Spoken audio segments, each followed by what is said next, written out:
कि जैसे हमको ये कन्या अच्छी लगी किसी आदमी को और उसका चंद्रमा भी मान लीजिए वीक है, क्योंकि ये सब चीज़ें देखना चाहिए। चंद्रमा भी वीक है, चंद्रमा स्ट्रांग नहीं है। चंद्रमा इज़ वेरी इंपॉर्टेंट प्लैनेट जो कि अपने पिछले कर्मों के, पिछले जन्मों के कर्म के सारा वो लेकर आते हैं, वो चंद्रमा के अंदर होता है। जो डीएनए जो होता है ना, वो चंद्रमा पिछले जन्म से क्या हो रहा है क्या नहीं हो रहा है। चंद्रमा भी वीक है, such a person will be a dangerous person in relationship. ये डर वाली चीज थोड़ा टॉपिक से हटके मैं ये बात करना चाहती हूँ थोड़ा सा कि अब मैंने बहुत देखा एस्ट्रोलॉजर्स इतना डरा देते हैं ना,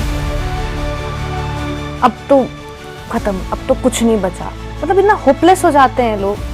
तो उस पर आप क्या कहते हैं, क्या कोई उम्मीद नहीं होती? मतलब अगर किसी का पूरे कुंडली में प्लैनेट्स गड़बड़ बैठे हैं तो वो आदमी, कई बार लोग मुझसे बोलते हैं मैडम मर जाएं क्या अब हम। एंड एवरी प्लैनेट के दो पक्ष होते हैं। एक पक्ष तो होता है वो आपको जीव और निर्जीव। तो हर प्लैनेट ये नहीं कि जीव और निर्जीव दोनों में आपको खत्म कर देगा। ये लिखवा लें, सबकी पत्नियां हैं, अगर जो देख रहे हैं गुरु एग्जॉल्टेड हो, उच्च का हो, उनकी शादियों में प्रॉब्लम आएगा। लोग कहते हैं कि गुरु अगर स्ट्रांग है, 7th हाउस में है, तो बहुत अच्छा मैरिड लाइफ रहेगा, बहुत अच्छा स्पाउस मिलेगा। अगर दृष्टि पड़ रही हो, दृष्टि खराब नहीं करेगी। नहीं, मैं ऑन स्क्रीन कह रही हूँ ये बात कि 7th हाउस में गुरु बहुत अच्छा माना जाता है। You will get a good spouse, good partner. शुक्र जब भी चौथे घर में होगा, it will give a tendency of extra marital relationships होंगे। मंगल जो है वो पहले करता है फिर सोचता है। So it depends on the degrees of शुक्र एंड मंगल और कहाँ कहाँ प्लेस्ड है। थोड़ा ध्यान से देखना चाहिए। बहुत सारे लोग डरे हुए हैं कि इस साल शादी करें ना करें। Absolutely. जैसे कहा जा रहा है कि बहुत सारे लोगों का इस साल डिवोर्स होगा। जो मांगलिक लोग हैं वो बड़े परेशान रहते हैं बहुत। जय श्री महाकाल। नमस्कार दर्शकों, मैं शिवप्रिया सिंह आप सभी के लिए लेकर आ गई हूँ फिर से एक नया पॉडकास्ट। और आज का ये पॉडकास्ट ना बड़ा ही इंटरेस्टिंग रहने वाला है, क्योंकि हमारे जो गेस्ट हैं इनके साथ जो मेरी बातें हो रही थी तो मुझे ऐसा लगा कि मतलब आज तक हो सकता है बहुत लोगों को बुरा भी लग सकता है, लेकिन आज तक मैंने ऐसे एस्ट्रोलॉजर्स से कभी मुलाकात नहीं की, क्योंकि इन्होंने मुझे एक बार भी डराया नहीं। द बिगेस्ट पॉइंट कि ही वॉज लाइक कि एवरीथिंग इज पॉजिटिव और सब कुछ बहुत बढ़िया है। तो अभी हम बहुत सारी बातें करने वाले हैं इनके साथ, और लेकिन इसके पहले मैं आप लोगों को ये बता देना चाहती हूँ कि इस वक्त हमारे साथ स्टूडियो में है कौन। तो इस वक्त हमारे साथ स्टूडियो में मौजूद है शंकर अडावल जी। आपको बहुत बहुत स्वागत है और मैं आपका धन्यवाद करना चाहती हूँ कि आप अपना कीमती वक्त निकाले और आप मेरे शो में आए। तो I feel literally so blessed and obliged. तो आज ना मैं आपसे एक सबसे खतरनाक टॉपिक पर बात करना चाहती हूँ, वो है मैरिज। जो लोगों ने ना इतना डरा रखा है शादी को लेकर, तो मैंने सोचा कि ये एक ऐसा टॉपिक है ना जो हर किसी का हिंदुस्तान में फेवरेट टॉपिक है, मैरिज। तो मैरिज के ऊपर आज हम बात करने वाले हैं, विवाह के ऊपर चर्चा करने वाले हैं, और इंडियन पेरेंट्स के लिए तो ये सबसे फेवरेट शो होने वाला है। तो मैं आपसे ना सबसे पहली चीज़ जो जानना चाहती हूँ वो ये है कि मैरिज के लिए बहुत से शोज़ हमने देखे हैं, बहुत सारे लोगों से हमने बातचीत की है, तो उनका कहना है कि सिर्फ हमें 7th हाउस को देखना है, आपके D1 चार्ट और D9 लग्न और नवमांश को देखना है। उसमें भी नवमांश कुंडली को ही देखना है, जिसे D9 कहा जाता है। उसके 7th हाउस को देखकर हम पता लगा सकते हैं कि पार्टनर कैसा होगा या विवाह कैसा होगा। तो इस बात में कितनी सच्चाई है? नहीं, D9 चार्ट मैरिज के लिए देखना चाहिए, ज़रूर देखना चाहिए, इट्स इम्पोर्टेंट। बट अब विवाह को हमारे जो ऋषि मुनि जब विवाह होता था और अब ये जो परिप्रेक्ष्य है ना, देश काल पात्र, इसके हिसाब से देखना चाहिए हमें। पहले ये होता था, औरत को बोला जाता था कि तुम विवाह होके जा रही हो, अब इस देहरी को पार कर रही हो, उस देहरी में जा रही हो, और अब जब तुम मरोगी या आपका जब अंत होगा देह का, तभी तुम मतलब उसको वापस आओगे। मतलब अब ये घर तुम्हारे लिए बंद है, तुम वहाँ जा रही हो, ये तुम्हारा एक इस परिप्रेक्ष्य में देखा जाता था शादी को। एक दूसरा, शादी जो चीज़ है वो हम और आपने बनाई है। ये कोई मतलब भगवान ने मैरिज एज अ इंस्टीट्यूशन जो बनाया, हम आपने बनाया है। मतलब कि शायद पहले शादी हम देखते थे कि लेडी होती थी, उसकी माहवारी होती थी, और माहवारी बंद कब हो, when the periods stop, when the period, I mean, when they start and when they, that is, आज के कलयुग में वो भी इम्पोर्टेंट नहीं है. तो how do you see marriage now, how do I see marriage at least now. Marriage अब हम ये देखते हैं कि भाई आदमी कितने दिन कितने साल किसी एक आदमी के साथ रह रहा है और किस तरह रह रहा है, that is marriage for in today's this thing. और प्यार से रह रहा है और चरित्र का अच्छा हो, ठीक है. तो इससे मैं तो इस प्रकार से मैरिज को देखता हूँ आज के देश काल पात्र में ज़्यादातर. और मैरिज को देखने के लिए जो 7th हाउस इज इम्पोर्टेंट, 7वां घर इम्पोर्टेंट, 7वां घर का लॉर्ड इम्पोर्टेंट है. मगर जो सबसे इम्पोर्टेंट प्लैनेट जो हमें देखना चाहिए शादी के लिए, वो देखना चाहिए शुक्र.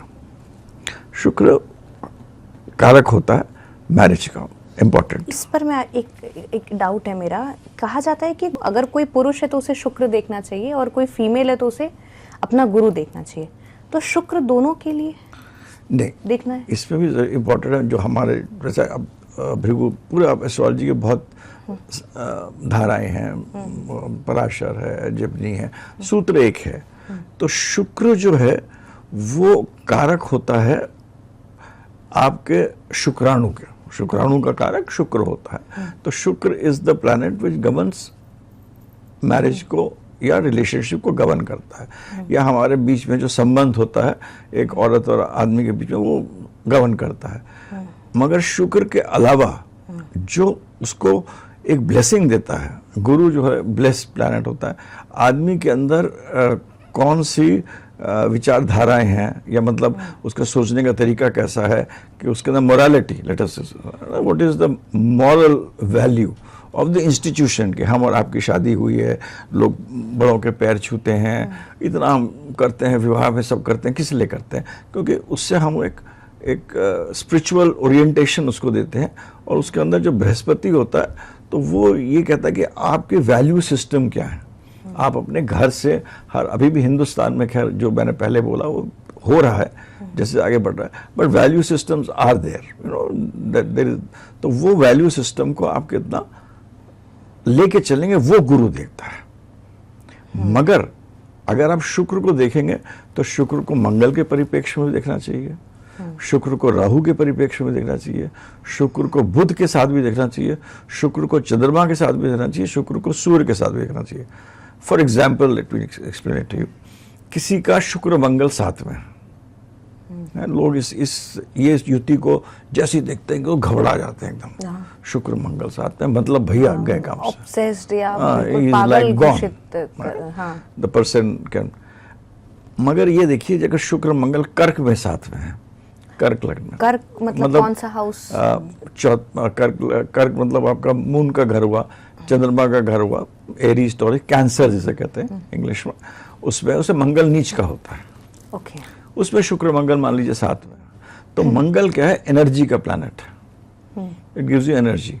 तो जब उसमें शुक्र मंगल साथ रहेगा तो आदमी, और चंद्रमा के घर में रहेगा तो आदमी इमोशनल होगा, बातें करेगा, he will like to converse, ये. बट एक लिमिट के आगे जा नहीं सकता क्योंकि उसके अंदर इतनी एनर्जी नहीं. मंगल इज द कारक ऑफ एनर्जी.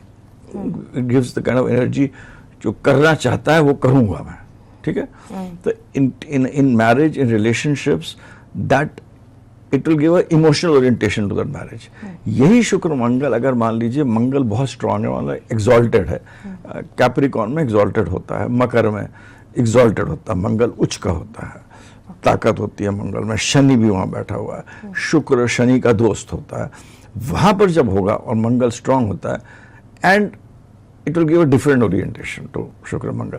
उसके अंदर जो शुक्र मंगल जो बताया जाता है कि जैसे हमको ये कन्या अच्छी लगी किसी आदमी को, और उसका चंद्रमा भी मान लीजिए वीक है, क्योंकि ये सब चीज़ें देखना चाहिए. चंद्रमा भी वीक है, चंद्रमा स्ट्रांग नहीं है. चंद्रमा इज वेरी इंपॉर्टेंट प्लैनेट जो कि अपने पिछले कर्मों के, पिछले जन्मों के कर्म के सारा वो लेकर आते हैं, वो चंद्रमा के अंदर होता है. जो डीएनए जो होता है ना, वो चंद्रमा पिछले जन्म से क्या हो रहा है क्या नहीं हो रहा है, चंद्रमा भी वीक है. तो such a person will be a dangerous person in relationships. He will be very aggressive, he may be very. So this is how these planets act. तो शुक्र खाली अकेले देखकर या मंगल को खाली अकेले देखकर, जैसे कि हम लोग एस्ट्रोलॉजी करते हैं, जैसे कि मंगल दोष, मंगल दूसरे में है तो खराब हो गया जी, मंगल चौथे में खराब हो गया, मंगल सातवें में खराब हो गया, आठवें क्या हो गया, कुछ नहीं हो गया। आज के परिप्रेक्ष्य में मंगल दूसरे में तो आदमी पूरे जॉइंट फैमिली में नहीं रहता है, जॉइंट फैमिली आजकल होते ही नहीं है। मंगल चौथे घर में है तो औरत अपना आवाज़ उठा नहीं सकती घर के अंदर, ना अपनी सास के सामने बोल नहीं सकती क्योंकि सास माँ के समान होती है, मंगल वहाँ होती है। आजकल आई डोंट नो, आजकल तो बातचीत होती है, आजकल तो बल्कि सासें डरी रहती हैं। मंगल सातवें घर में हो गया तो अपने हस्बैंड के साथ आवाज़ नहीं उठा सकती थी, तभी सातवें घर में खराब बोलता था।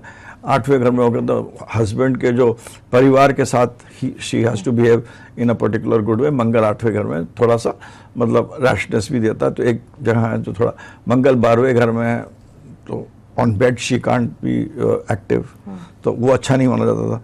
तो अब बताइए उसका क्या क्या महत्व है। तो मंगल जो जैसे लोग देखते थे हर एक घर में देखते हैं, शादी रिजेक्ट कर देते हैं, गलत, it is not right at all. तो ये जिस तरह शादी देखने का जो तरीका होता है वो is very different and has to be different.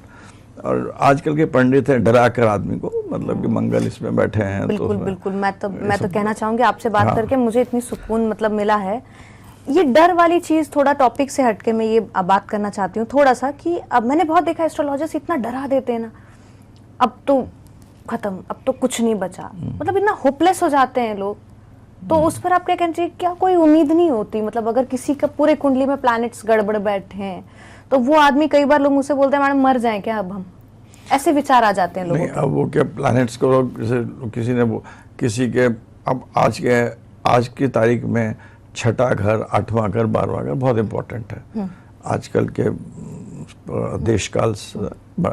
अब पुराने का कोई देखेगा छठे में था, 8वें बैठा, 12वें बैठा हुआ, यहाँ बैठा हुआ, वहाँ बैठा हुआ, बहुत खराब हो गया। बट इट ऑल्सो डिपेंड्स कि वो प्लैनेट एक्टिवेट कब होता है।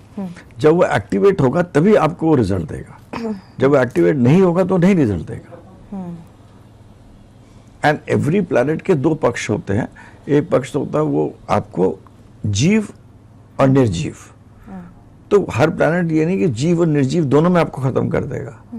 जुपिटर अगर नीच का होगा, गुरु नीच का होगा, उन लोगों की शादियां चलेंगी। और जिसका गुरु उच्च का होता है, ये लिखवा लें, सबकी पत्नियां हैं अगर जो देख रहे हैं, गुरु एक्सॉल्टेड हो, उच्च का हो, उनकी शादियों में प्रॉब्लम आएगा। Any horoscope you see, my God. तो ये आज के गुरु नीच का हो गया, इसका मतलब you will work towards making a marriage happen. उसके अंदर एनर्जी ज्यादा है, शनि के घर के अंदर है, एनर्जी ज्यादा है, करेगा। लोग कहते हैं कि गुरु अगर स्ट्रांग है, 7th हाउस में है, तो बहुत अच्छा मैरिड लाइफ रहेगा, बहुत अच्छा स्पाउस मिलेगा। गुरु 7th हाउस में तो कभी मैरिज के लिए अच्छा होता है नहीं है, और अगर गुरु की दशा आ जाए तो बहुत खराब करेगा। My God, it's absolutely very clear, क्योंकि एक तो भाव का जो लॉर्ड होता है ना, भाव का कारक होता है, अगर वो भाव में वो खराब होता है। मगर गुरु 7वें घर में कभी भी मैरिड लाइफ के लिए अच्छा नहीं रिजल्ट देगा। गुरु वक्री, अगर वक्री प्लैनेट गुरु वक्री हो 7वें घर में, तो near about divorce will happen. और अगर दृष्टि पड़ रही हो, दृष्टि खराब नहीं करेगी। दृष्टि गुरु की 5वीं और 9वीं दृष्टि अच्छी होती है। अच्छा, गुरु की 5वीं और 9वीं दृष्टि अच्छी होती है, और 7वीं दृष्टि इतनी अच्छी नहीं होती गुरु। ओके, गुरु की 5वीं और 9वीं दृष्टि अच्छी होती है, बट 7th दृष्टि अच्छी नहीं होती। और जहां वो स्वयं बैठे हैं, जहां वहां भी वो उस वहां कारतत्व को खराब करते हैं। ओके, किसी भी घर में, 7वें घर में, क्योंकि मैरिज में तो वहां पर खराब करेंगे। तो ये हमारे ऑडियंस के लिए बहुत इंपॉर्टेंट मैसेज है, क्योंकि आजकल मैं बहुत सारे रील्स देखती हूँ, बहुत सारे हम वीडियोस देख रहे हैं जिसमें ये क्लियरली मेंशन्ड है, मैं ऑन स्क्रीन कह रही हूँ ये बात, कि 7th हाउस में गुरु बहुत अच्छा माना जाता है। You will get a good spouse, good partner. और कुछ हमें पता नहीं होता क्या डिग्री या क्या चीजें। ये आज आप बता रहे हैं कि जिस हाउस में गुरु बैठा है वहां थोड़ा सा डिप्लोमेटिक सिचुएशन होगा। 7th हाउस में तो पक्का होगा, 7th हाउस में तो बिल्कुल होगा, फिर तो गया 100% होगा। Yes 7th। और अगर वक्री है तो और खराब करेगा। रेट्रोग्रेड है तो इसके पीछे मतलब बहुत रिसर्च है मेरी। वक्री गुरु बैठा होगा 7th हाउस में, जो लोग इसको देख रहे हो उसको उठा लें अपने हाउस को, 7th हाउस देख लें। अगर वक्री गुरु है और अपनी मैरिड लाइफ एनालाइज कर लें, देयर विल बी प्रॉब्लम्स। बहुत गहरी जानकारी मिली है। मेरे साथ साथ मुझे लगता है जितने भी लोग ये शो देख रहे हैं ना, मतलब उनके भी बहुत सारे डाउट्स आज क्लियर हो गए होंगे। और जैसे कि हमने गुरु पर बात किया मैरिज को लेकर, इसी तरह शुक्र है। शुक्र मैंने देखा है 90% केसेस में अगर शुक्र चौथे घर में बैठा हुआ, फोर्थ हाउस में, it will lead to extra marital relationships. Shukra in fourth house, आप लोग देख रहे हैं, अपनी पत्रियां उठाएं देखें, इसके पीछे लॉजिक भी है, ये नहीं कि मैं ऐसे ही कह रहा हूँ। शुक्र जब भी चौथे घर में बैठा, चौथा घर चंद्रमा का होता है। चंद्रमा हिमसेल्फ इज अ भावुक प्लैनेट, इमोशंस का प्लैनेट होता है, बह जाता है। शुक्र को एनर्जाइज उसी तरीके से कर देता है। शुक्र जब भी चौथे घर में होगा, it will give a tendency of extra marital relationships होंगे। अब किस लेवल के हों, कितने हों, वो हम नहीं बोल सकते, बट शुक्र in fourth house, extra marital relationships होने के बहुत ज़्यादा संभावना। अच्छा, जैसे अगर चाहे पुरुष के हो चाहे स्त्री के हो।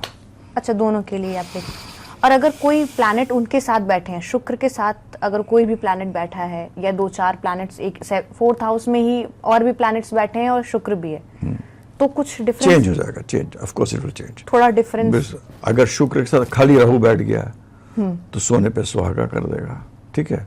शुक्र के साथ मंगल बैठ गया, depends on Mangal is not a bad planet. Mangal क्या हनुमान जी है, एनर्जी है। मंगल जो है वो पहले करता है फिर सोचता है। So it depends on the degrees of शुक्र एंड मंगल और कहाँ कहाँ प्लेस्ड है, थोड़ा ध्यान से देखना चाहिए। इस युति को लोगों ने बहुत नेगेटिव बोला, बट ये युति मतलब इट गिव्स, बट युति, इस युति के लोग जितने भी फिल्म इंडस्ट्री में हैं, शो बिजनेस में हैं, जितने भी अपने वैभव की इंडस्ट्री में, ये सब शुक्र मंगल होना बहुत जरूरी है, बिना इसके नहीं हो सकता। मंगल के नाम से तो सर ये साल 2025 है, और आप जैसे मंगल की बात कर रहे हैं तो कुछ लोगों ने तो ये कह दिया है कि इस साल शादी ही ना करें, और मंगल का साल ही खराब है। नहीं। और मंगल जो होता है, मंगल इज अ जनरल। मंगल डस, जो उसे कहा जाता है वो करता है। तो मंगल में जिस पत्री में जो मंगल को ड्यूटी दी गई है वो करता है। तो मंगल को लोग क्या करते हैं, लोग न्यूमरोलॉजी को एस्ट्रोलॉजी के साथ जोड़ के ऐसे बताते हैं 2 + 2 2025 इज 9, तो 9 हो गया, मंगल का स्थान हो गया। नेक्स्ट ईयर 2 2 4 6 10 1 शनि, अरे शनि का हो गया, बहुत खराब हो गया, है ना। वो 1 शनि गेट्स डिप्लीटेड, नीच का हो जाता है ना उसके अंदर। तो इस तरह लोग एस्ट्रोलॉजी कर रहे हैं, बट मंगल को खराब इसलिए मान रहे हैं आजकल जो है, क्योंकि मंगल जो है हिंदुस्तान की पत्री में, इंडिया की पत्री में 7वें घर का प्लैनेट है और 12वें घर का प्लैनेट है। तो जब हम लोग नेशनल हॉरोस्कोप्स देखते हैं तो 7वां घर मैरिज का नहीं होता है, 7वां घर होता है हमारे ऑपोजिशन का, हम किससे लड़ रहे हैं। इवन इन आवर, अपने हॉरोस्कोप में मेल फीमेल, तो लग्न हम होते हैं और हमारी जो ऑपोजिट जो होती है, भगवान ने बनाया जो एनर्जी, जो मेल एनर्जी की ऑपोजिट होती है फीमेल एनर्जी, तो उसको लग्नेश सप्तमेश से करा हुआ है। जब हम देश की पत्री देखते हैं तो लग्नेश होता है, सप्तमेश होता है हमारे आगे लड़ने वाले लोग जिनसे हमें युद्ध करना है। Even in basic astrology also 7th house is the house for open enemies, जो एनिमीज हमसे सामने आके लड़ते हैं। If you go deep into marriage, marriage is a spiritual combination की, लग्नेश सप्तमेश मिलके आदमी फिर एक साथ मिल जाता है। यही तो होता है ना शादी के अंदर, इस तरह घुलता है कि स्पिरिचुअली दे बिकम वन। ये हमारे वेदों में लिखा हुआ है, इस तरीके से सप्तमेश को बनाया गया था। तो सप्तमेश क्योंकि हमारे, और 12वां घर जो है, 12वां घर होता है अंत का घर। तो इन दोनों का लॉर्ड हमारे हिंदुस्तान के हॉरोस्कोप में मंगल है, और वो बैठ गया जाके दूसरे घर में। दूसरा घर होता है कुटुंब, हमारा जो अपना पूरा जो धर्म कर्म जो होता है उसका घर होता है, उसका घर में बैठ के जाकर बैठ गया, जिसकी दशा अक्टूबर से चालू हो रही है। तो इसके कारण वॉर, और वॉर के कारण एंड, और वो भी अपने घर के अंदर प्रॉब्लम्स, और मंगल के पीछे राहु बैठा हुआ है तो उसको और एनर्जाइज कर देता है मंगल को। तो इसके कारण it's a bad time as far as the entire nation is concern. For enemies, enemies does not mean शादी। फॉर एंड मतलब खर्चा वर्चा होगा, टेंशन होगा, ट्रबल्स होंगे, बॉर्डर्स में प्रॉब्लम होंगे, उन सब चीज़ों के लिए। और दूसरा घर, अपने घर की स्थिति में थोड़ा सा कमी आएगी। मंगल दूसरे घर में बहुत खराब भी नहीं होता क्योंकि वहाँ का कारक जुपिटर और शुक्र होता है। तो इंडिया को इट विल, धर्म के टाइम पर और पैसा, दोनों चीज़ इंडिया में as compare to the world other countries बहुत अच्छी है हमारी पत्री। बट इन दोनों के मारे मंगल को खराब बोला गया। तो नेशनल हॉरोस्कोप को देखते हैं और हम इंडिविजुअल्स के हॉरोस्कोप को देखते हैं, वो दोनों अलग विद्याएं हैं, अलग अलग तरीके से देखते हैं। उनको आप मिला नहीं सकते कि अगर नेशन में ऐसा हो रहा है तो पूरी शादियां खराब होने वाली हैं। You can not do that. नहीं, जैसे ये साल काफी ट्रेजेडी भरा रहा है, इसीलिए जैसे आपको समझाया 7वें खरब 12वें, इसमें ये दशा हमारी चल रही है, 7 साल चलेगी, सितंबर अक्टूबर। तो 7 साल तभी कहते हैं 2032 तक हिंदुस्तान में रेवोल्यूशन होगा, चेंजेस होंगे, अच्छे बुरे दोनों होंगे। और 2032 के बाद राहु की दशा आ जाएगी। तो राहु जो होता है वो देता है, और राहु खाली पैसा भी देता है, स्पिरिचुअलिटी भी देगा इंडिया में, क्योंकि टॉरस में। तो वो 7 साल के बाद हिंदुस्तान का बहुत ही अच्छा समय है। मगर ये 7 साल संघर्ष रहेगा हिंदुस्तान। बट ये संघर्ष, और इसको आप सब पूरे लोगों के प्रारब्ध में मिला दीजिए कि सबका वॉर होने लगे, कि हर घर में लड़ाई होने लगे, ऐसा नहीं। We all get affected. हर आदमी अपने प्रारब्ध के साथ पैदा होता है। तो कॉन्शियसनेस एक है, बट ये नहीं कि दैट कॉन्शियसनेस विल प्रिवेल, हर घर में वही होना शुरू हो जाएगा। तो वो तो खैर बहुत ही पोंगा पंडित वाली बात हो जाएगी। नहीं, फिर तो जिसको शादी करनी है वो उनकी कुंडली अलग है, कस्टमाइज है, उनकी हाँ, अलग है, हो उनकी सकता है अलग दशाएं अलग उससे पैदा हुई हैं, कोई प्रॉब्लम नहीं है। उसके वर्ल्ड्स अपने इंडिया के हॉरोस्कोप के हिसाब से कोई कनेक्शन नहीं है, बिल्कुल नहीं है। तो आप बिना डरे शादी कर सकते हैं। अगर आपके मन में डर है, बहुत सारे लोग डरे हुए हैं कि इस साल शादी करें ना करें, तो आप आराम से कर सकते हैं। लेकिन उसके पहले आप एक बार एक अच्छे एस्ट्रोलॉजर से अपनी कुंडली जरूर दिखाएं, एक बार चेक करें आपकी कुंडली क्या कहती है, आपके स्पाउस, आपके पार्टनर जिससे शादी होने वाली है उसकी कुंडली क्या कहती है, वो मैटर करता है। तो ये ईयर पे आप ना जाएं, बिल्कुल सही है। ये मंगल का साल है, ये वो है, क्योंकि वो आपके लिए पर्सनली नहीं बना हुआ है। तो जैसे कहा जा रहा है कि बहुत सारे लोगों का इस साल डिवोर्स होगा, तो भाई ऐसे तो बहुत सारे लोग हैं जिनका डाइवोर्स नहीं हो रहा। हाँ, नहीं ऐसा कुछ नहीं होंगी। वो तो नेशनल हॉरोस्कोप में 7वां घर एफेक्ट हो रहा है। दैट डजंट मीन कि पूरे हमारे जितने भी मेन और वुमेन है सबका 7वां घर एफेक्ट हो गया। हाँ, ऐसा कुछ नहीं होगा। तो मतलब मैरिज के लिए 7th हाउस सबसे इंपॉर्टेंट है। 7th house is an important house for marriage. और अगर हम राहु की बात करें, मोस्ट ट्रेंडिंग टॉपिक राहु, क्या शादी के लिए राहु, मतलब अगर 7th हाउस में अगर हम कहें कि राहु है, तो उस व्यक्ति के लिए कहा जाता है कि उसका एक्स्ट्रा मैरिटल अफेयर होना कंपलसरी है, होगा ही, कभी अपने मैरिड लाइफ से खुश नहीं होगा। ऐसा नहीं होगा। राहु 7th हाउस, देखिए राहु ऐसा प्लैनेट है जो आउट ऑफ द बॉक्स सोचता है, जो कि चल रहा है हम उससे अलग करेंगे। ठीक है, उसकी प्रवृत्ति ऐसी है, पूरी कहानी है हमारे राहु के बारे में, विष्णु जी की। तो Rahu is this part of it. वो सोचता अलग है, करता अलग है, आउट ऑफ द बॉक्स सोचता है, बड़ा सोचता है, अलग सोचता है, और doesn't want to follow the rules, operating structure को फॉलो नहीं करना चाहता है, जैसे कंप्यूटर में 2+2। ये राहु की प्रवृत्ति है। मगर राहु ये नहीं हर जगह खराब करेगा। अगर राहु आपके फिक्स्ड साइन में बैठा हुआ है, जैसे टॉरस हो गया, विर्गो हो गया, या कैप्रिकॉन हो गया, तो राहु जो होता है वो बहुत दिमाग से सोचता है। तब अगर राहु 7वें घर में बैठा है तो कोई खराब नहीं करेगा। राहु अगर एरी साइन में बैठा हुआ है, तीसरे मतलब मिथुन, आपके तुला 7, एक्वेरियस 11, वहां पर फ्लिटेशियस नेचर देगा। मगर जब राहु आपका कर्क, स्कॉर्पियो और पाइसेस में बैठ जाता है, तब वो जो एनर्जी उसके अंदर है कि बहो, नो लेट्स एंजॉय, और चंद्रमा लेट्स बहने वाली, तब राहु थोड़ा सा आपको ध्यान से देखना चाहिए। खाली अकेले 7वें घर में बैठा हुआ है, ठीक है, तब डिपेंड्स ऑन कौन से साइन। अगर अर्थली साइन में बैठा हुआ है राहु अच्छा होता है।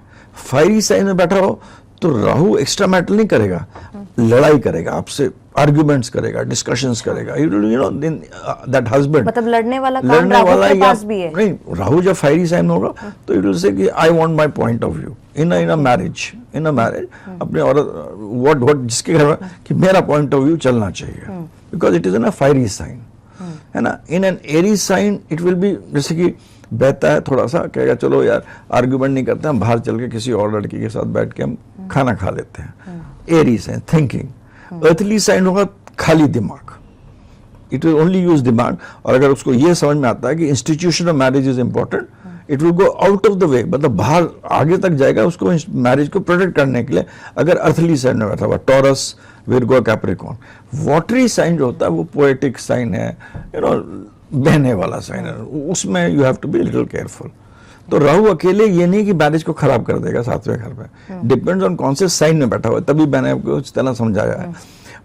मगर राहु अगर मान लीजिए मंगल के साथ बैठ गया, तो फिर प्रॉब्लम है।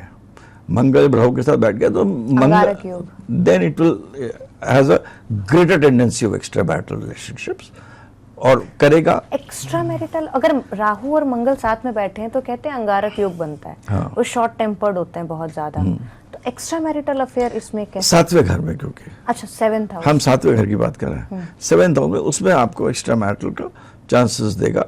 और अगर शनि में ने भी देख लिया then the kind, then you also go कि किस तरह की लेडीज के what will be his standard, वो देखने के लिए तो वो और खराब हो जाता है। शुक्र ने देख लिया तो और वो, तो अगर इन सबको गुरु ने देख लिया, मान लीजिए तीसरे घर से कहीं से भी, तो वो आदमी फिर उसमें भी it will not lead to any negativity. अच्छा, दिमाग गुरु में की रहेगा दृष्टि। गुरु की दृष्टि दिमाग में रहेगा सब। हो सकता है दिमाग में सोचेगा बट एक्शन नहीं करेगा वो। तो इसी तरह राहु सातवें घर में, यस, रुकना चाहिए, देखना चाहिए। मगर राहु सातवें घर में बिजनेस के लिए बहुत अच्छा होगा। जैसे राहु अगर अर्थली साइड में, तो आदमी बिजनेसमैन बहुत अच्छा होगा। जितना भी बड़ा आदमी होगा उसका राहु सातवें घर में होता है या लग्न में होता है, then Rahu makes you to think big, कि अगर हमें पार्टनरशिप करना है, बिजनेस करना है। सातवां घर बिजनेस का भी होता है, पार्टनरशिप का भी होता है, तो उसमें बहुत अच्छा, बहुत पैसा कमा सकता है। He will earn a lot of money, he will think differently, he will do differently, you know. So that is how you have to see a planet. जीव और निर्जीव किस चीजों में वो अपनी एनर्जी को डाल रहा है। नहीं, गुरु को लेकर काफ़ी क्लैरिटी मिली है, और मुझे लगता है कि जैसे आपने बताया कि गुरु, जो लोग कह रहे थे कि 7th हाउस और 1st हाउस में बहुत अच्छा होता है, वो स्पाउस के पॉइंट ऑफ व्यू से जो कह रहे थे, ये कहीं ना कहीं बिजनेस के लिए और सेल्फ इम्प्रूवमेंट और अपने काम को लेकर, करियर को लेकर वो इंसान ऑब्सेस्ड कह सकते हैं, या बहुत ही अच्छा अपने फील्ड में वो काम करेगा। लेकिन ये हम गारंटी नहीं दे सकते हैं कि पार्टनर सही हो, या जो डाइवोर्स के चांसेस बहुत और जबकि मैंने ये सुना है कि अगर केतु किसी के 7th हाउस में है तो डाइवोर्स के चांसेस 100% होते हैं, कि 7th हाउस का केतु डाइवोर्स कराता ही है। देखिए 7th हाउस का केतु इज अ प्लैनेट जहां पर आदमी को इंटरेस्ट इन मैरिज कम होगा, क्योंकि केतु हमारे पुरले जन्म का, तो लोग कहते हैं पुरले जन्म में, पिछले जन्म में इसने मैरिज बहुत भोगी है। मैरिज इज व्हाट, स्त्री को भोगा हुआ है, कार्मिक बहुत ज्यादा भोग चुका है, तो उसको इस जन्म में इंटरेस्ट बहुत कम होता है। This is one thing which Ketu shows. मगर अगर बाकी चीजें हैं, उसका 7th लॉर्ड ठीक प्लेस्ड है सब, तो केतु शादी डिनाई नहीं कर सकता। मगर जब भी शादी होगी तो उसमें शादी में वो हु फा नहीं हो, केतु के साथ सातवें घर वाले के साथ ये बक्का रहेगा कि वो पुरुष या स्त्री शादी में बड़ा स्पिरिचुअल अप्रोच होगा उसका शादी का, कि शादी के हमारे ये रूल्स हैं, तुम्हें सुबह उठना है, पूजा करना है मेरी वाइफ को, या वाइफ को हस्बैंड सोचेगा उसको जाना है, ऑफिस में जाना है, ये करना है, ये नहीं कि मुझको स्विट्जरलैंड जाना है या दुबई जाना है या घूमना है, भागना, वो शुक्र करा देगा, मगर केतु नहीं कराएगा। इवन शुक्र के साथ भी केतु होगा ना, तो भी यही प्रवृत्ति देगा। डिस्कनेक्ट एक मैरिज में, जो मैरिज की शुक्र Ketu in certain other things like business, acting, उसमें अच्छा कर सकता है, बट शादी के परिप्रेक्ष्य में emotion, because marriage runs on emotion, तो वो केतु काट देता है। वो सोचता है कि हाँ, कहते हैं कि जो भगवान श्री राम है उनकी कुंडली में शुक्र और केतु साथ में था। नहीं, भगवान श्री राम के पुत्र, हाँ, आपको शुक्र केतु साथ में, शुक्र केतु साथ में थे, और शुक्र केतु डिटैचमेंट कराते हैं। That's right, that is what it, Ketu is detachment of the emotions in the marriage, because marriage is what, two energies of male and female. हर आदमी, भगवान शिव भी अर्धनारीश्वर है ना, हर भगवान को भी इसी रूप में दिखाया जाता है। हम, और जब किसी भी देवी देवता को माया को एंजॉय करना, वो धरती में आता है, तो दीज आर टू एनर्जीज। तो इस एनर्जी के अंदर जो अटैचमेंट जो होगा वो कम होगा, डिटैचमेंट ज्यादा होगा। ओके।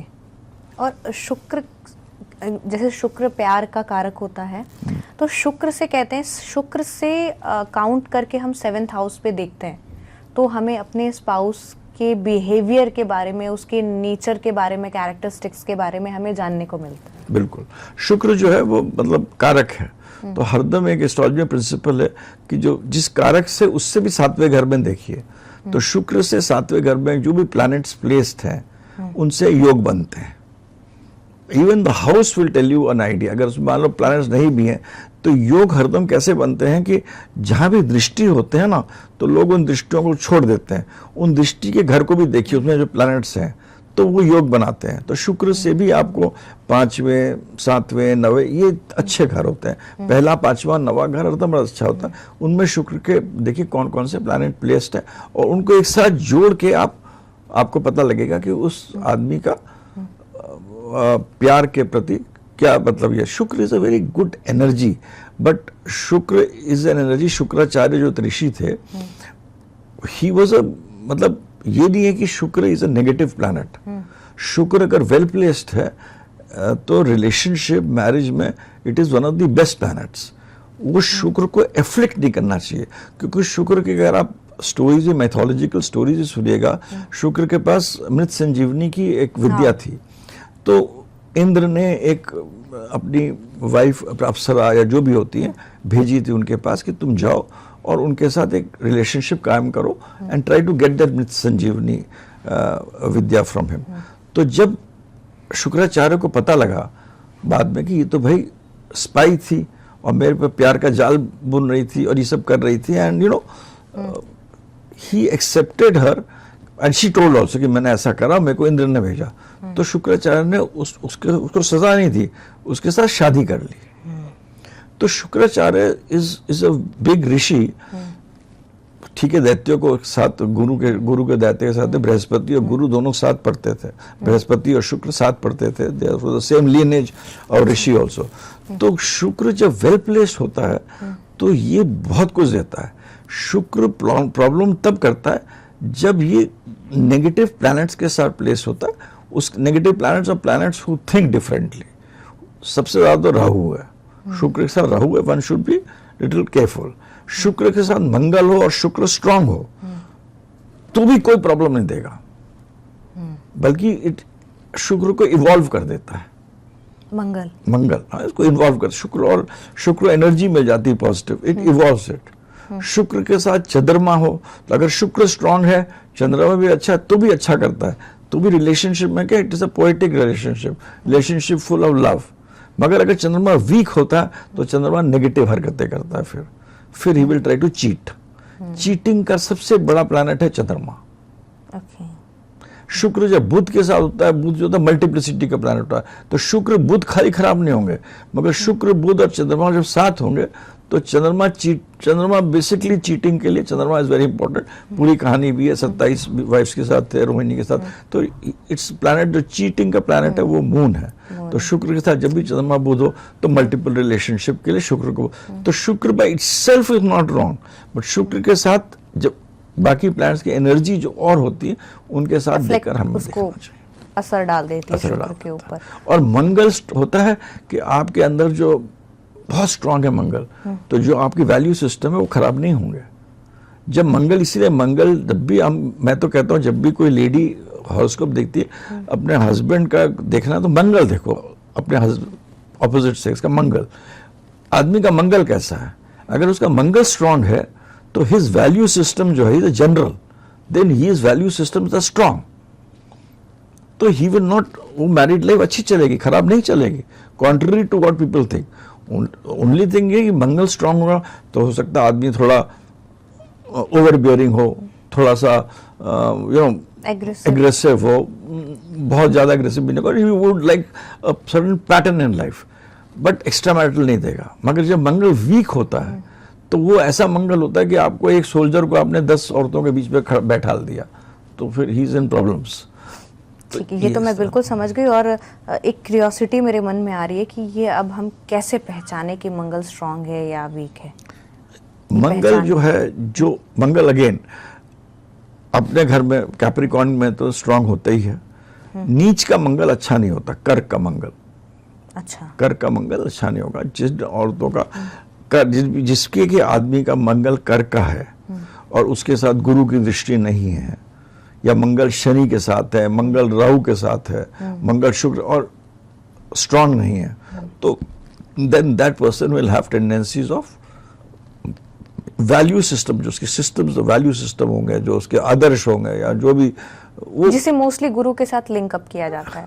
गुरु, आदर्श। हाँ, गुरु मंगल साथ में होगा तो आदर्श होगा साथ में, ऐसा नहीं होगा, but he will B N aggressive person. मतलब गुरु इज दादाजी, हाँ जैसे गुरु, हमारे बस गुरु ने सीख लिया है कि गुरु का बस ये है, मंगल कहेगा मैं उसको इम्प्लीमेंट करूंगा।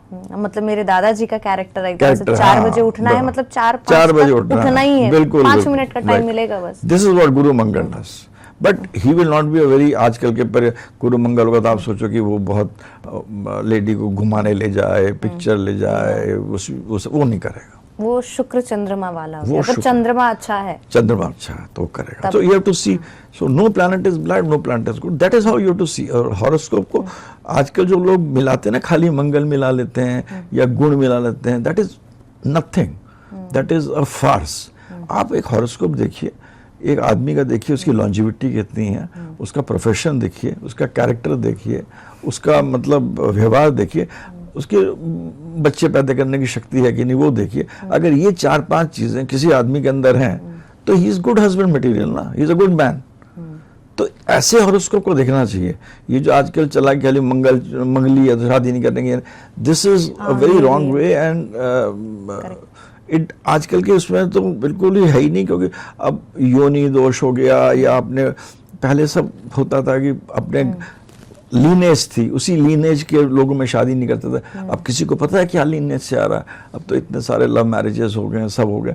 वो सब जो दोष उसमें आते हैं 32 गुण में, वो आज की तारीख में अप्लाई ही नहीं करते। पहले तो अपने गोत्र में शादी नहीं करते थे, अपने सब गोत्र में शादी नहीं करते थे, अब तो सब हो रहा है। तो भाई बहनों में शादी हो जा रही है, अब तो वो भी हो रहा है, क्या ही कहा जाए। लेकिन ये आपने बड़ा अच्छा बात कहा मांगलिक लोगों के लिए, क्योंकि मैं भी मांगलिक हूँ, तो मैंने बहुत सुना है कि मांगलिक जो लोग होते हैं वो बहुत ही रूड स्वभाव के होते हैं, बहुत स्ट्रिक्ट होते हैं, बहुत शॉर्ट टेम्पर्ड होते हैं, एग्रेसिव होते हैं जो मांगलिक होते हैं। तो मैं भी मांगलिक। आपका मंगल कौन से घर में है, मतलब कौन से राशि में है? वो तो देखना पड़ेगा सर, मुझे याद नहीं है। पर्सनल क्वेश्चन, हाँ पर्सनल क्वेश्चन हो गया। तो मैं मांगलिक लोगों के लिए कहना चाहती हूँ कि जो मांगलिक लोग हैं वो बड़े परेशान रहते हैं, बहुत स्ट्रेस में रहते हैं। नहीं, बिल्कुल नहीं है ये, बिल्कुल इट्स पंडितों का पैसा बनाने का। और ये जो रिजेक्शन ऑफ पत्री होती है, मांगलिक लड़की, मांगलिक, प्लीज इसको दिमाग से, आई रिक्वेस्ट एवरीबडी, इसको निकाल दीजिए। I can show you lakhs of horoscopes जो मांगलिक हैं, बहुत बढ़िया चल रहा है, क्योंकि ये एक पुराना सिस्टम था, उस टाइम ठीक था।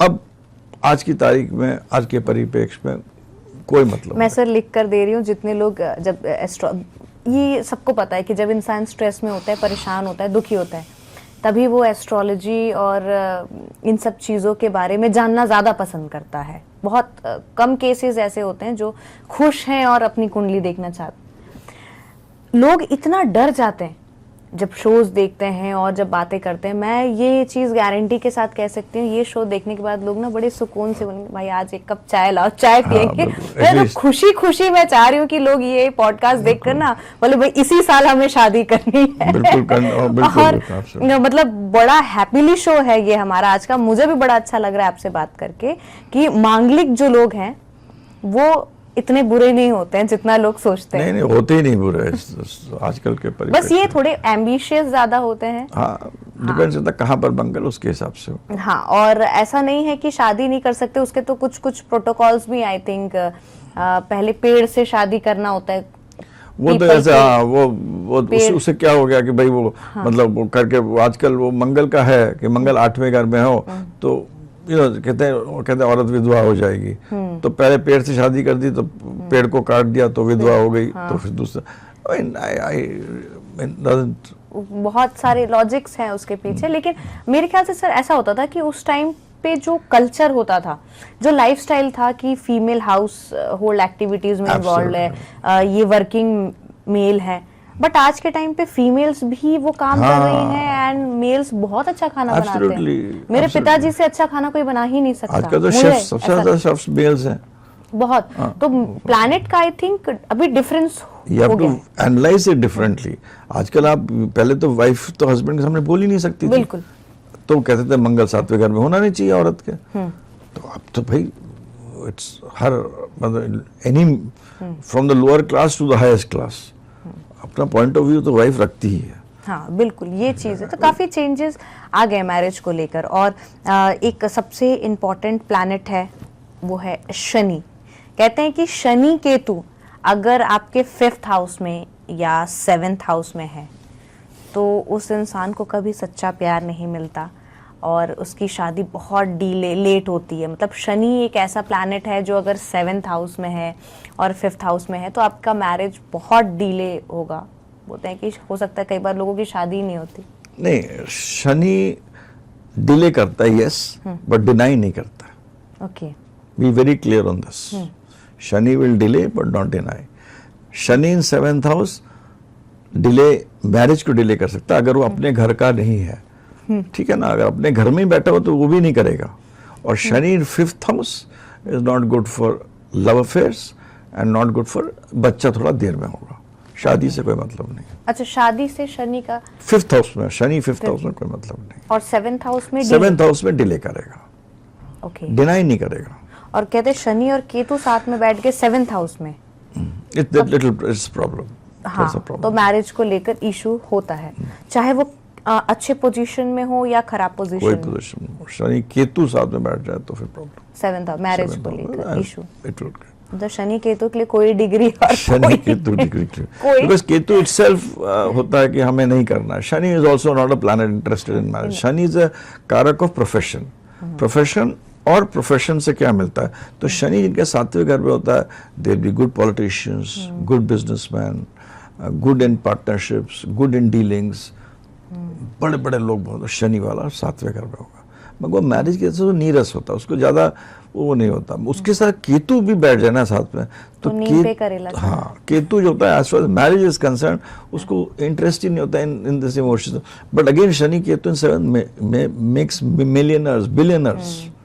बहुत शनि केतु, अगर केतु आपका पिछले जन्म का कोड है, कार्मिक कोड है, तो शनि केतु 2nd हाउस में हिंदुस्तान का भी सबसे करोड़पति आदमी उसके भी हॉरोस्कोप में होगा, केतु से शनि का कोई ना कोई रिलेशनशिप होगा। तो इवन अदर पीपल वो बहुत इंपॉर्टेंट है। तो शनि केतु उस चीज के लिए अच्छा होगा but not good for you know kind of. तो ये तो बड़ा मैरिज को मगर शनि केतु अगर साथ में हो और मान लीजिए शुक्र बहुत स्ट्रांग हो, लॉर्ड ऑफ 7 बहुत स्ट्रांग हो, शुक्र बहुत स्ट्रांग हो, तो भी डिनाई नहीं करेगा, डिले कर देगा। अच्छा हाँ, फिर तो ये प्लैनेट्स का भी एस्पेक्ट पढ़ना हाँ, और बहुत वो भी देखना पड़ेगा ना। You just can't say, but ये शनि केतु देखते ही आप बोल सकते हैं थोड़ा डिले या डिले नॉट और नीरस थोड़ा नीरसता रहेगी।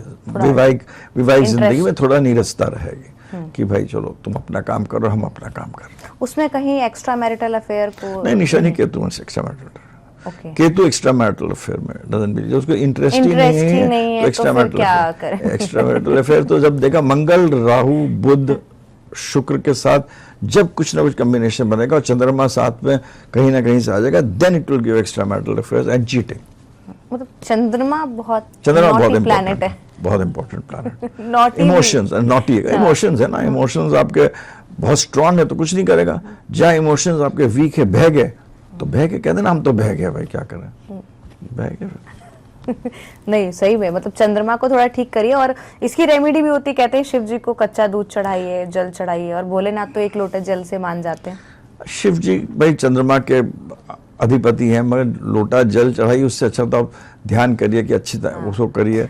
दूसरा ये चंद्रमा का बेस्ट होता है कि आप ट्रैवल करिए थोड़ा सा। जब भी आपका खराब हो ना चंद्रमा, तो आप one should get up from the place, किसी भी अच्छी जगह जाकर नदी के किनारे या पानी के किनारे, झील के किनारे, गार्डन के किनारे वॉक करके वापस आ जाइए, यू विल फील बेटर। आप अपने आप में भी कभी ट्राई करिए। तो चंद्रमा का बेस्ट होता है टू बी।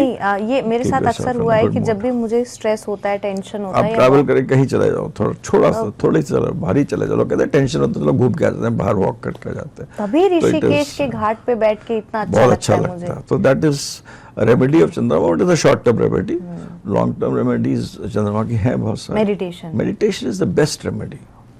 हाँ, मेडिटेशन से हम कौन कौन से प्लैनेट्स को सही अगर करना है तो मेरे ख्याल से चंद्रमा तो कंट्रोल में होगा मेडिटेशन से हर planet can get control. Meditation what is controlling, अपने आप को कंट्रोल करना होता है अपने। हमारे अगर आप माइथोलॉजी में जाइए तो बहुत सारी देवियां हैं जो कि हमको गवर्न करती हैं। Kali governs Shani, Shodashi governs Budh, Jupiter is govern by Tara, Tripura Sundari governs moon. तो और अलग अलग हमारे, हम भी ब्रह्मांड हैं, आप भी ब्रह्मांड हो, तो अलग अलग हमारे बॉडी के पार्ट्स हैं। भैरवी हैं, बगलामुखी मार्स, बगलामुखी देवी के जैसे लोग बहुत पूजा करते हैं, तो मार्स हैं, मातंगी सूर्य, तो वो हमारे अंदर ही है।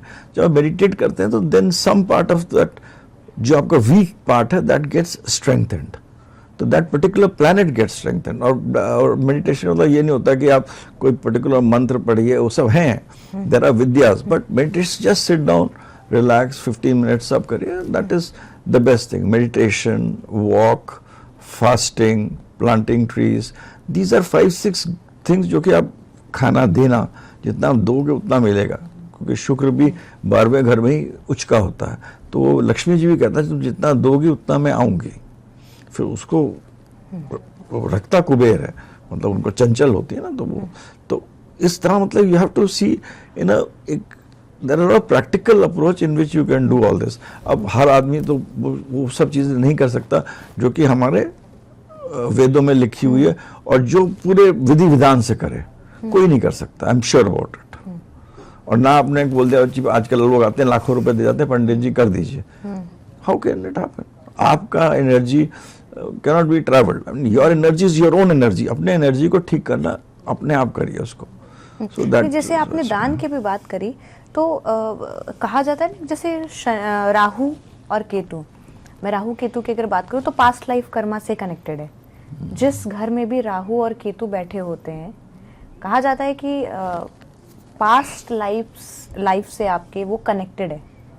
तो ये क्या ये सच है? मतलब वो पेंडिंग कर्मास हैं जो द कार्मिक प्लैनेट्स, राहु केतु प्लैनेट का राहु वो चीज आपको जो आपने पिछले जन्म में या जब आप पैदा हुई थी तो आप अपने आप आदमी खुद बना देता है कि हमें ये लाइफ में हमें ये करना है। He knows what he is, फिर हम भूल जाते हैं। But Rahu is obsessions which you wanted जो आपको नहीं मिले इस जन्म में, आप उसके लिए ट्राई करते हैं, भागते हैं, दौड़ते हैं, मिलते हैं, चाहे वो वैभव हो कुछ भी हो। Ketu is the opposite of Rahu, so they are both karmic planets. और चंद्रमा के ही 2 पॉइंट्स हैं, चंद्रमा के कारण ही क्रिएट होते हैं 2 पॉइंट्स, नॉर्थ नोड और साउथ नोड, चंद्रमा कारण। तो चंद्रमा इन दोनों प्लैनेट्स का इंपॉर्टेंट रोल प्ले, तभी कहते हैं चंद्रमा के अंदर जो हमारी डेस्टिनी जो होती, चंद्र लग्न को इतना इंपॉर्टेंस क्यों दिया जाता? पहले लग्न को इंपॉर्टेंस दो देते थे, चंद्र लग्न को बहुत इंपॉर्टेंस। तो चंद्रमा is the code, DNA code जो है वो चंद्रमा है। वो Rahu Ketu are the 2 karmic planets, Rahu gives, Ketu takes. Okay मतलब अगर मैं ये कहूँ, जैसे मैंने अभी आपको चार्ट दिखाया था, तो उसमें अगर 12th हाउस में राहु है और 6th हाउस में केतु है, तो पास्ट लाइफ में मैंने अगर 12th हाउस में राहु है तो मतलब क्या consider there are 2 things. See 12th house is for dhan, 12th house is also for aishwarya, bhog, vilas, bed, pleasure, सब कुछ 12th हाउस है on one side. On the other side it is also jail, hospital and anything negative concerning that. 6th house is enemies, diseases, debts. Now let us consider 6th house. Enemies, diseases, debts में तीनों चीजें हो सकती हैं। जिनका 6th house में केतु होता है वो डॉक्टर भी बन सकते हैं, वकील भी बन सकते हैं, वो डिस्प्यूट रेजोल्यूशन मैकेनिज्म में ऑडिटर्स भी, चार्टर्ड अकाउंटेंट भी, सब 6th हाउस से बनते हैं। Okay. और इसके ऑपोजिट जो है धोखाधड़ी करना, और लोगों को फंसाना, लोगों को पैसा देके भाग जाना, ये भी 6th हाउस कराता है। अच्छा। इसी तरह 12th हाउस में you can become with Rahu 12th house and sometimes Jupiter, जिसको लोग गुरु चंडाल बोलते हैं, जुपिटर राहु साथ में कभी बार आदमी को स्पिरिचुअलिटी के एक दूसरे रियल में ले जाता है।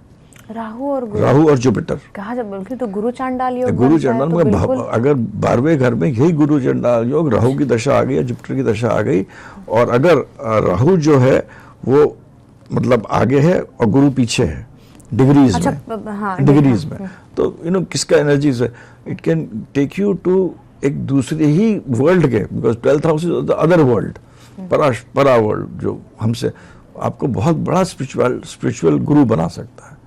और यही राहु 12th हाउस में आपको भोगी भी बना सकता है। अब किस लेवल का भोगी बनाएगा, it will depend on lot of other things, जो अल्लाह ये वो फलाने पूरी चार्ट, बट हाँ पर डिपेंड करता है उसके, और उसके साथ इसी तरह आपका केतु का भी देखना होता है। तो this how you see, Rahu Ketu देखकर आप एक आदमी का अंदाज लगा सकते हैं कि इसकी लाइफ की पूरा एक एंड में लाइफ ट्रूथ क्या इसका गोल है लाइफ में, अचीव करेगा नहीं करेगा वो डिफरेंट है, बट किस तरफ जा रहा है आदमी, ये चीज आप बता सकते हैं। तो 12वां घर का राहु अच्छा होता है, मंगल हो राहु के साथ, you will be very successful. Mangal हो राहु के साथ you will be very successful, क्योंकि राहु क्या होता है, हाथी होता है, जो कि शक्ति है उसके अंदर, और मंगल महावत हो जाता है। तो अगर हाथी के ऊपर एक अच्छा महावत बैठ जाता है तो फिर वो आदमी को बहुत सक्सेसफुल बना देता है। मतलब हाथी 12th हाउस की कहीं भी हो मंगल राहु मंगल कहीं भी हो।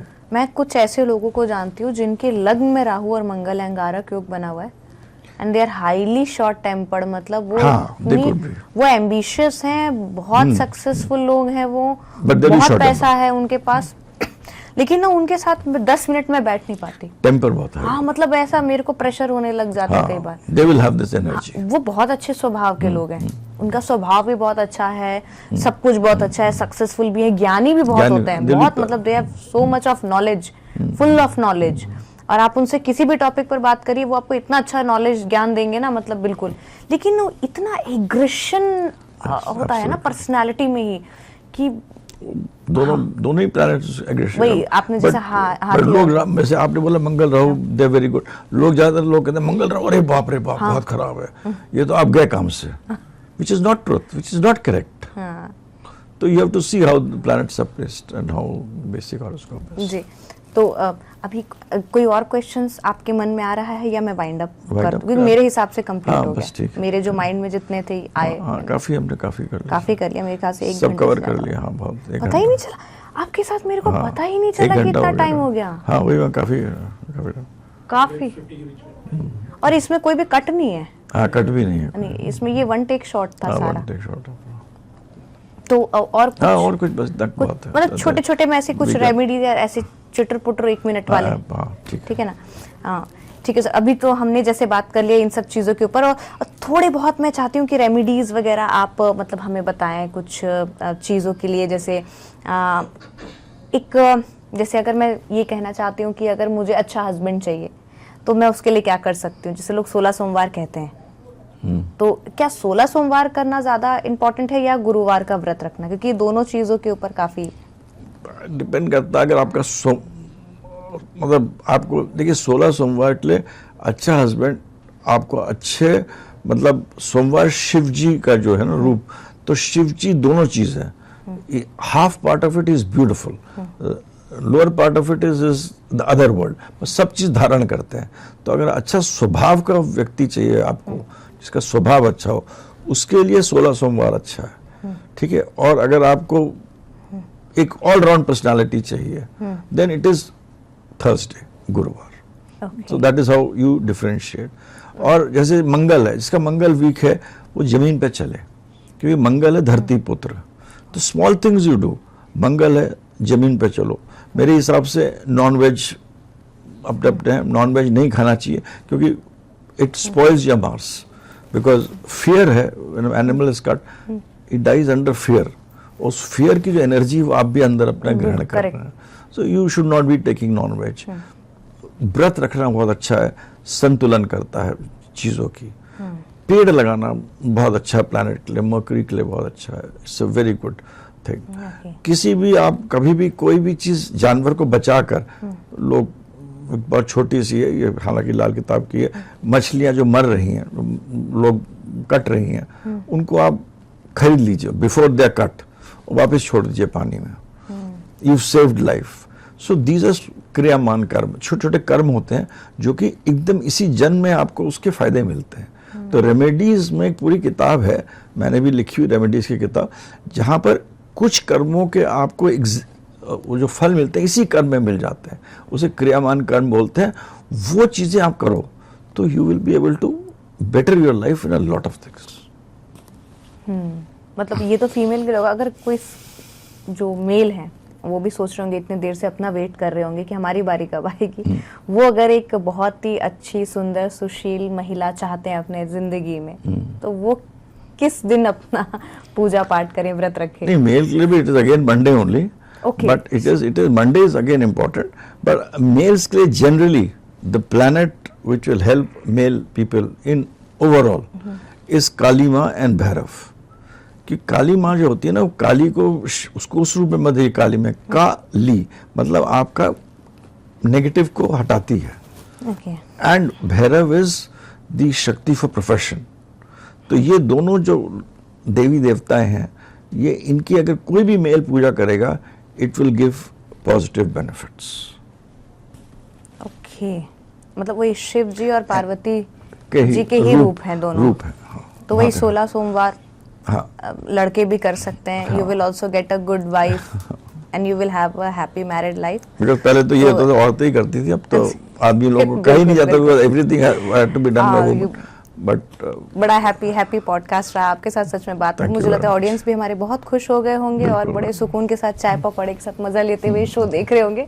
तो धन्यवाद सर जी, आप शो में आए उसके लिए। बहुत गहरी जानकारी दी और गुरु के ऊपर जो आपने काफी पॉइंट्स बताए वो बहुत ही यूनिक था हमारे लिए और ऑडियंस के लिए भी। तो thank you so much sir, thank you. आप भी हमारे साथ अंत तक बने रहे, इसके लिए आप सभी का बहुत बहुत धन्यवाद।